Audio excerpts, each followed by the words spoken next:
Hello friends, ഇന്നത്തെ video എന്ന് വെച്ചാൽ ഇത്തരം ഡയറിയാണ് ഞാൻ ഇന്ന് നിങ്ങൾക്ക് കാണിക്കാൻ പോകുന്നത്. ആദ്യത്തെ ഡയറിയാണ്. ഒരു ഡയറി എംപ്റ്റിയാണിത്. ഇതാണ് 3 ഡയറിയാണ്. ഫുൾ എംപ്റ്റി ഡയറിയാണ്, ഇതിലൊന്നുമില്ല. നെക്സ്റ്റ് എൻ്റെ ഡ്രോയിങ് ഡയറിയാണ്.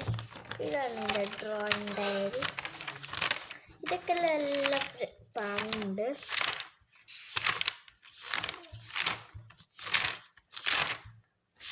ഇങ്ങനത്തെ കുറേ ഞാൻ വെച്ചിട്ടുണ്ട്. ലാസ്റ്റ് പൊട്ട തരമല്ല, ഇതാണ് എൻ്റെ ലാസ്റ്റ് ബൊക്കെ. അടുത്തത് വരാനുള്ള എൻ്റെ ലിസ്റ്റിൻ്റെ ഇതാണ്. ടു ലിസ്റ്റാണിത്. ഇതാണ് എൻ്റെ ടു ലിസ്റ്റിൻ്റെ ഫുള്ള്. ഞാൻ മൈലാഞ്ചിയിലെ ഇഷ്ടപ്പെട്ടായിരുന്നു. ക്ലാസ്സിൻ്റെ ജേണൽ ബുക്കാണിത്. ഇതിനുള്ള സാധാരണ തന്നെ ലാസ്റ്റ് ആക്കിയത് ഇതൊന്നാണ്. പിന്നെ എൻ്റെ ഇത്താക്കിയത് ഇതിൽ അത് ഫസ്റ്റ് ഉള്ളതാണ്. ഇതാണ് എൻ്റെ ഇത്താക്കിയത്. അപ്പം ഇന്നത്തെ വീഡിയോ ഇട്ടുള്ളൂ. Tata bye.